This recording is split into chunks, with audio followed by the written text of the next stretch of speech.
Assalamualaikum warahmatullahi wabarakatuh. Halo, perkenalkan semua. Kami dari SMA Mutiara Bunda. Nama saya Kenisha Olivia Isha Putri sebagai peneliti 1.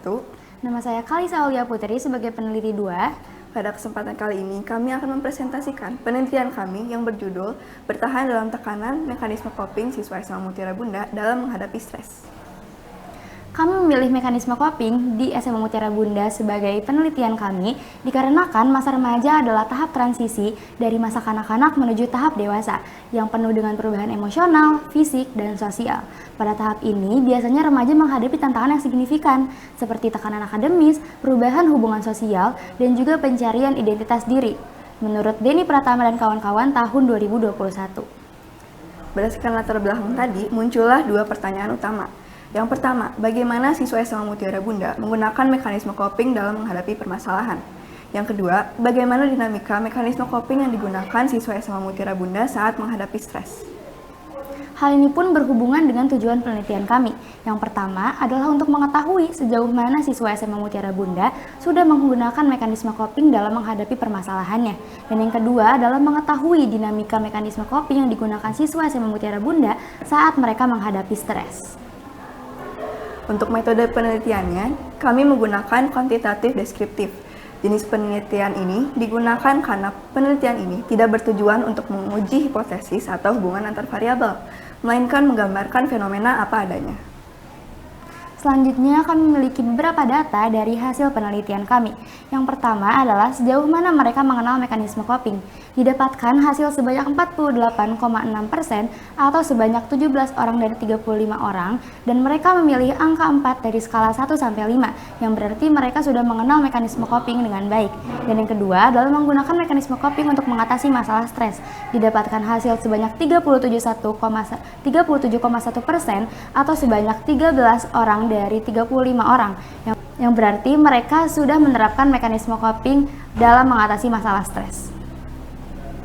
Selanjutnya mengenai mekanisme coping yang umum digunakan. Dari sekian banyak opsi yang diberikan di G-Form, sebanyak 71,4% atau 25 responden memilih untuk melakukan hobi atau melakukan kegiatan yang menyenangkan.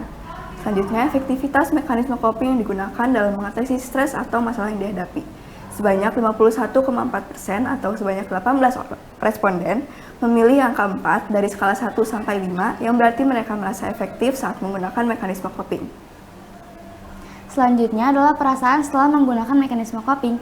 Didapatkan hasil sebanyak 57,1% atau 20 orang dari 35% yang memilih perasaan mereka adalah campur aduk antara baik dan buruk. Dan yang kedua adalah respon saat menghadapi masalah besar. Didapatkan hasil paling banyak sebesar 40% yang mana mereka memilih cenderung untuk mencari solusi atau bertindak saat mereka mendapatkan masalah yang besar.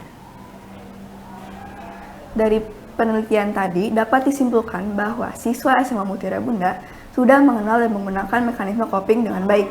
Dalam penerapannya, para siswa dominan menggunakan problem focused coping, yang berarti mereka cenderung memfokuskan diri terhadap solusi. Walaupun masih terhadap campuran antara mekanisme adaptif dan maladaptif, maka dari itu mereka masih membutuhkan pendampingan dari orang tua, keluarga, ataupun guru. Terakhir, kami memiliki beberapa saran. Yang pertama adalah saran untuk sekolah dan guru. Diharapkan dapat menciptakan lingkungan yang positif, aman, dan terbuka agar siswa nyaman dalam mengekspresikan dirinya, serta mendapatkan arahan tanpa merasa dihakimi. Kemudian yang kedua, untuk orang tua, diharapkan dapat menjadi teman cerita yang suportif, memberi ruang aman bagi anak untuk berkembang dan juga berbagi tanpa takut dihakimi. Kemudian yang ketiga, dari sesama siswa, diharapkan dapat lebih peka terhadap kondisi teman dan memberikan dukungan positif tanpa menghakimi. Dan yang terakhir adalah siswa pribadi, diharapkan dapat melatih menggunakan mekanisme coping yang adaptif saat stres dan juga berani berbagi masalah dengan pihak yang tepat, seperti orang tua, guru, atau psikolog di sekolah.